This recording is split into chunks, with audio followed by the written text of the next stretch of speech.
I don't know that success has actually ever taught me anything. I think success is the necessary breaks in the journey that you're able to relax and enjoy and celebrate all the hard work, the adversity, and the pain that you had to go through. All of my lessons, when I look back at the value building times in my life, it is not, I don't even remember the successful times. I don't think about the vacations, the checks cashed, none of that rings true on, wow, this is such a meaningful moment in my life. The pain comes to teach you. The pain is the greatest teacher. And so many people are scared of the pain. They're scared of, they avoid it. They try to navigate their life around it and feel a victim when it happens to them, ignoring the fundamental fact that in God's plan for your life, He's written your life. And there are seasons. And sometimes it's time to enjoy your success. And sometimes it's time to enjoy life. And things are great and you're relaxed and you get to let your shoulders down a little bit. And you need those times because you can't be in a constant perpetual state of pain. But sometimes it's time to go back to school. And that's when God has developed these seasons of your life that you're cruising along and it changes like this. And all of a sudden you're in a new season and you're up against it.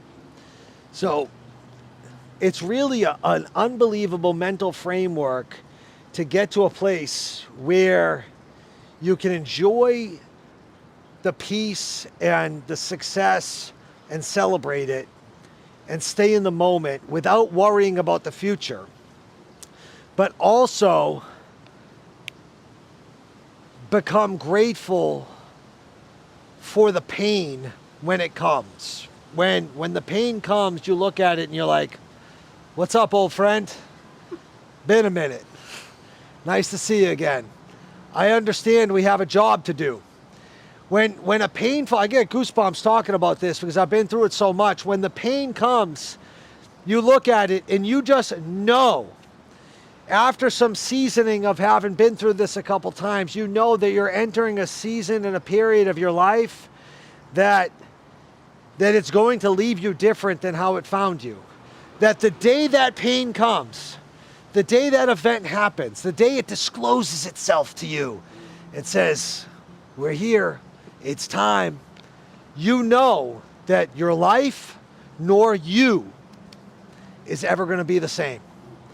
Carl Jung describes that as a spiritual experience, one of the greatest psychologists of all time, and a major contributor to Alcoholics Anonymous, which is a program that I'm forever indebted and grateful for. And Carl Jung says that the ideas, emotions, operating system, the entire driving force of a human being is cast to one side. An entirely new set begins to dominate them. And when I look back at the painful times, like we talk about a spiritual experience, and having this spiritual experience, this spiritual awakening, this realization of truth in these painful moments, I think a lot of people get it misconstrued. They think that a spiritual experience happens on a fucking yoga mat or in Tulum, fucking meditating, fucking, sipping fucking ayahuasca or licking the back of poisonous fucking toads and frogs and weirdo shit like that. And I just don't think that's how it happens. The spiritual experiences that completely revolutionized me and my life, I'm talking an internal transformation that just turns you inside and out, has been when I've just been going through the most unbearable fucking pain. And the worse the situation was, the greater the effect of change was to get through to the other side. And so when you can calibrate and you understand that the pain is actually God's gift, you're no victim. It's here for a reason. It's here for a purpose, right? Like, this was supposed to happen. This isn't by chance. You weren't rolling through life and like tripped and fell and, this pain happened accidentally. Motherfucker, it was written. God himself knew that this was going to happen to you when he fucking sent you out your mama, out the womb, and wrote your script for your life that you're supposed to live. I look at my life, I have the spiritual belief that before I ever came here, it was written that I would do that Oxycontin at 15 years old. It was written that I would put a needle in my arm at 15 years old.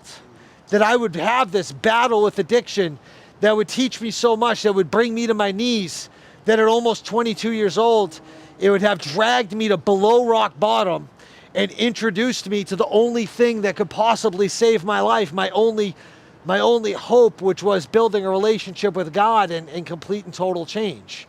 So am I a victim because I was a heroin addict, or is heroin addiction one of the biggest gifts that God ever gave me? Because everything for the last almost 20 years has been built off the foundation of December 7th of 2006, early in the morning, hiding in a closet, getting on my knees and saying, God, I don't know what to do. I can't imagine my life living it another single day the way that I am. And I can't imagine my life and how I'll ever be any different. I don't know. Without you, I don't know what to do. I honestly wish to die if there's not something different. And so that moment, which was driven by absolute pain, because the pain drives you to fucking something beautiful, to surrender.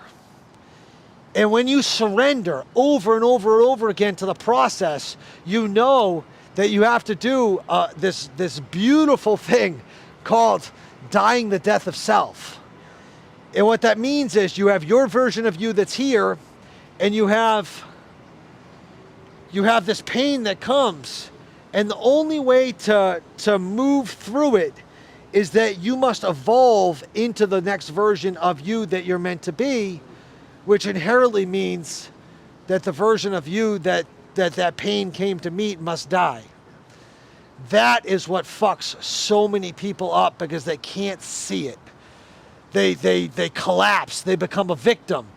That so many people are just clogged by the pain that met them, that froze them. And they said, I'm not gonna go through it. And you know what happens in that void of existence? You have to ignore God's plan for your life, which included moving the right way through the pain that's in front of you.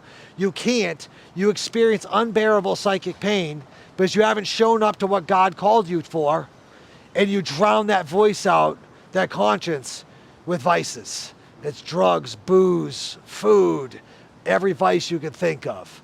Motherfuckers playing PlayStation nonstop to avoid life's callings and God's plan. Everything you could think of. You know?